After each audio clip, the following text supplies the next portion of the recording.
그래서 코로나 이후를 대비해야 한다고 지난달부터 계속 말씀드렸는데요. 최고가로 약 20% 이상 상승했습니다. 이게 왜 놀라운 성과냐? 바닥에서 단기 저항 라인까지 올려준 주체가 기관의 매수세입니다. 계속해서 순매수하는 중입니다. 주봉상 저항 라인을 지지 라인으로 바꿔줄 때가 상승의 시작이 될 것으로 보입니다. 오늘은 만도에 대해서도 한 말씀 드리고자 합니다. 단기적으로는 주가가 하락했지만 장기적인 사업성을 고려했을 때는 시장에서 긍정적으로 바라보고 있습니다. 안녕하세요. 성공투자의 길라잡이 주프로입니다. 지난밤에 미국 S&P 500 지수가 4247포인트로 마감하면서 종가 기준으로 사상 최고치를 경신했습니다. 다우존스와 나스닥보다 대형주 중심의 S&P 500이 0.19% 오르면서 이틀 연속으로 상승했는데요. 미국 주식시장과 채권시장도 인플레이션이 일시적이라는 걸 인정한 것처럼 반응했습니다. 경제 재개와 인플레이션은 제가 올해 봄부터 계속 구독자분들께 알려드렸던 내용입니다. 지금에서야 관련주를 찾고 있다면 우리 구독자들보다 약간 늦은 감이 있습니다. 항공, 엔터, 그리고 카지노와 같은 컨택트 종목들이 다시 날아올랐다는 기사입니다. 백신 접종률이 전세계는 물론 한국도 증가하고 있습니다. 그래서 코로나 이후를 대비해야 한다고 지난달부터 계속 말씀드렸는데요. 5월 16일에 항공사 1분기 실적이 최악이라고 했을 때 여러분께 티웨이 홀딩스를 알려드렸습니다. 지금 실적이 중요한 게 아닙니다. 앞으로 코로나 이후에 더 좋아질 종목을 봐야 됩니다. 코로나 때문에 지금 저평가된 것 뿐입니다.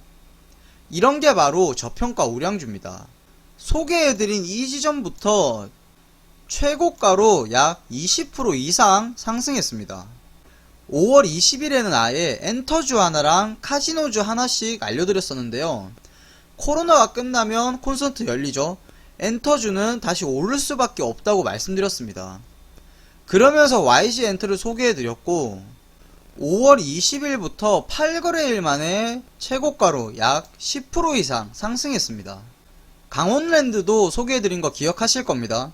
강원랜드는 지금의 적자로만 주가를 판단하면 안됩니다. 백신 접종률이 높아지고 있고 내국인을 받기 시작하면 실적은 금방 개선될 겁니다. 그래서 코로나 이후를 생각하면서 저평가 우량주를 가져가야 한다고 말씀드린 겁니다.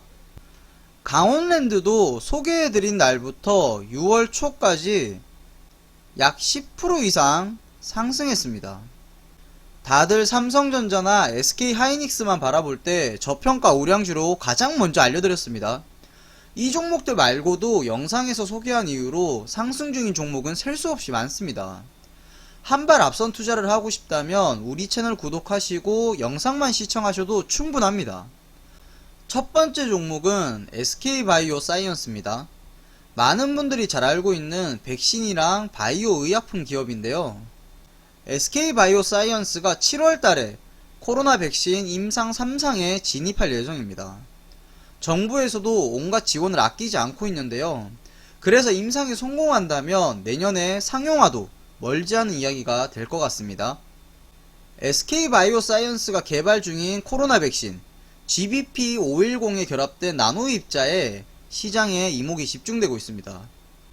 GBP510에 적용된 나노 입자는 SK바이오사이언스랑 미국 워싱턴대 연구진들이 공동으로 개발했는데요. 참고로 워싱턴대 나노 입자 기술은 글로벌 탑티어급이고 강력한 중화항체 생성이 핵심이라고 합니다. 점점 SK바이오사이언스 백신의 기대감이 높아지고 있습니다. 한양증권에서 발간한 기업 분석 보고서를 살펴보면 SK바이오사이언스의 1분기 매출은 약 1100억에 영업이익은 537억을 기록했는데요. 특히 영업이익이 전년 동기 대비해서 흑자 전환에 성공했고 영업이익률이 무려 48%에 달하면서 시장을 깜짝 놀라게 했습니다. 이게 왜 놀라운 성과냐? 지금까지의 실적은 대부분 수익성이 낮은 아스트라제네카 CMO 사업에서 창출한 겁니다. 6월에서 7월경에 노바백스 백신의 최종 임상 결과가 나오면 하반기부터는 노바백스 백신의 CMO 실적도 반영되고요. 수익성이 가장 높은 노바백스의 국내 라이센스 인 매출이 시작된다는 점이 고무적입니다. 1분기 실적 발표 컨콜에서도 추가 CMO 계약을 언급한 상황이고요. 자체 개발 중인 코로나 백신 GBP510의 임상 1, 2상이랑 MVP2001의 임상 1상도 차질 없이 진행되는 것으로 보입니다. 특히 GBP510은 글로벌 3상에 진입할 경우에 국제 민간기구인 CEPI로부터 1000억원 상당의 임상 자금을 지원받기 때문에 후보 물질의 가치 상승을 기대할 수도 있습니다. SK바이오사이언스가 깜짝 실적을 기록했지만 일회성이 아니고 하반기부터는 실적이 대폭 개선될 가능성이 농후하다는 겁니다. 보수적으로 올해 실적을 추정해보면 매출액은 약 1조 원에 영업이익은 약 3,480억으로 영업이익이 전년 대비 무려 800%, 약 9배 이상 증가할 것으로 추정하고 있습니다. 그럼 차트도 살펴보겠습니다. 일봉 차트를 보시면 SK바이오사이언스 상장 이후로 계속 하락했다가 거의 한 달 만에 주가가 회복된 모습입니다. 4월 말부터 주가가 안정을 찾으면서 옆으로 횡보하는 모습인데요. 여기서 중요한 건 완벽한 박스권 상태를 만들었다는 겁니다. 이 박스권에서 주된 매수 주체가 외국인과 기관입니다.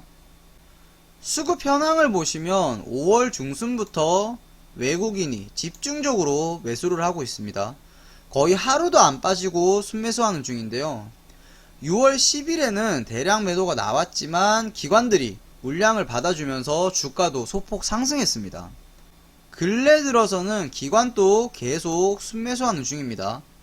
박스권에서 외국인과 기관의 매수세가 눈에 띄게 많았습니다. 그 외에 주봉이나 월봉은 상장한 지 얼마 안 됐기 때문에 크게 살펴볼 점은 없습니다. 다만 SK바이오사이언스는 대형 제약 바이오 기업이기 때문에 특히 증시의 영향을 많이 받을 수밖에 없습니다. 그리고 SK바이오사이언스가 백신을 개발하기 전에 코로나가 종식된다면 실적에도 안 좋은 영향을 미칠 가능성이 높습니다. 이 점은 주의하실 필요가 있겠습니다.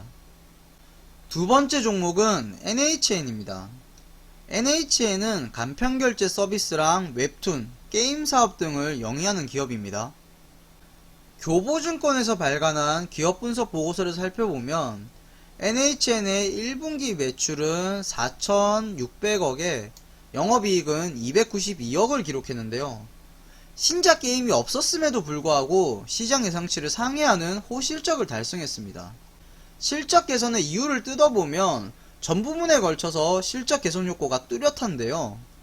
먼저 게임 부문에서는 한게임 포커 클래식을 모바일과 PC 연동이 가능하게 하면서 웹보드 PC 매출이 38% 증가했고요. 특히 B게임 부문인 결제 부문에서는 페이코의 오프라인 결제액이 45% 성장했고 커머스에서는 22% 성장, 그리고 주요 자회사인 NHN 고도는 31%, NHN 글로벌은 2배 가까이 성장하는 저력을 보였습니다.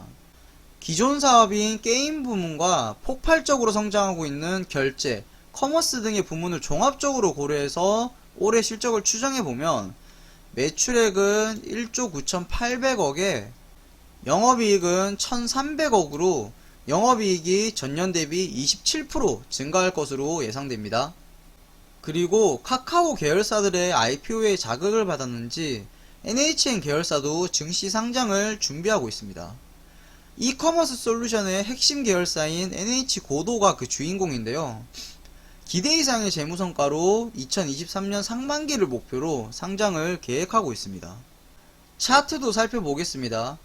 NHN의 일봉 차트를 보시면 바닥에서 횡보하다가 저점을 잡아주면서 반등이 나온 걸 확인할 수 있습니다. 그리고 단기 저항 라인인 76,000원 구간을 돌파했기 때문에 앞으로의 추세가 좋아질 가능성이 있습니다. 바닥에서 단기 저항 라인까지 올려준 주체가 기관의 매수세입니다. 수급 현황도 보시면 기관이 5월 말부터 계속해서 순매수하는 중입니다. 외국인보다 기관들이 꾸준히 매집하고 있는데요. 이번 반등에서 기관이 총 105억 원을 순매수했습니다. 주봉상으로는 지금 5주선과 120주선을 딛고 올라오는 모습입니다. 그런데 직전 단기 저항 라인인 60주선 77,000원을 아직 뚫지 못하는 상황입니다. 계속 돌파를 시도하는 모습인데 이번 돌파가 매우 중요한 변곡점이 될 것 같습니다. 주봉상 저항 라인을 지지 라인으로 바꿔줄 때가 상승의 시작이 될 것으로 보입니다. NHN 월봉은 사실상 2017년부터 9만원대랑 6만원대의 박스권을 형성하는 중입니다. 코로나 같은 예상치 못한 이슈만 아니라면 그 이하로 하락할 일은 거의 없고 9만원을 돌파하는 일도 거의 없었습니다. 박스권이기 때문에 다시 한 번 더 저항선까지는 상승할 수 있을 것 같습니다. 월봉상 1차 저항대가 83,000원이고요. 2차 저항대는 9만원대로 보이기 때문에 잘 대응하시길 바라겠습니다. NHN에도 주의할 점이 있는데요. NHN 주주로서 바라는 건 당연히 저 박스권 저항대를 뚫고 주가가 다시 한번 상승하는 겁니다. 2023년에 NHN 계열사의 1호 IPO가 계획되어 있으니까 기대해 볼 만합니다. 하지만 2023년이라는 시간은 아직 2년이나 남았습니다. 장기적으로 멀리 내다볼 수 있는 투자자분에게 적합한 종목이라고 생각됩니다. 오늘은 만도에 대해서도 한 말씀 드리고자 합니다. 얼마 전에 소개해드렸던 만도가 자율주행 사업 부문을 물적 분할한다는 공시를 했는데요. 아무도 예상하지 못했던 내용이기 때문에 주가가 급락한 것으로 보입니다. 기관과 외국인도 같이 물린 것으로 보입니다. 그런데 만도의 물적 분할에 대해서 자세히 살펴보면 존속법인인 만도가 신설법인인 만도 모빌리티 솔루션을 100% 자회사로 두는 물적 분할 형태입니다. 단기적으로는 주가가 하락했지만 장기적인 사업성을 고려했을 때는 시장에서 긍정적으로 바라보고 있습니다. 앞으로 대규모 투자가 필요한 자율주행 부문을 그대로 만도에 둔다면 첫 번째로 자금 조달이 쉽지 않습니다. 만도는 여러 사업 부문을 영위하고 있기 때문에 자금 조달을 받으려면 자율주행 뿐만 아니라 타 사업 부문의 사업성까지 고려하면 오히려 자금 조달이 쉽지 않은 측면이 있습니다. 시장에서도 기업가치 극대화를 고려하면 구조 개편은 긍정적이라고 평가했고요. 인적 분할이 아닌 물적 분할을 했다는 점에서 추후에 IPO를 염두에 둔 것 같다라고 긍정적으로 바라보고 있습니다. 분할만으로는 연결 실체의 사업 내용과 재무 상태 그리고 손익에 미치는 영향이 없습니다. 최근에 LG화학도 LG에너지솔루션을 물적 분할하면서 주가가 하락했지만 다시 회복한 적이 있었습니다. 하지만 이런 불확실성을 싫어하는 투자자라면 매도하는 분도 있을 겁니다. 너무 걱정하실 필요는 없습니다. 테이퍼링이 가시화되기 전까지는 상승 가능한 종목이 많이 있으니까 안심하시길 바라겠습니다. 이번 달에 개최되는 FOMC 회의가 주식 투자에서 매우 중요한 순간입니다. FOMC 회의에서 어떤 말이 나올지 글로벌 투자자들이 모두 미국을 바라보고 있습니다. 혹시나 테이퍼링이나 금리 인상 이야기가 나올 때를 대비해야 됩니다. 증시가 방향을 잡을 때까지 비중 높은 투자나 비즐렌 투자는 모두 삼가하시길 바라겠습니다. 주식송공TV 구독하셔서 송공투자하시길 바라겠습니다.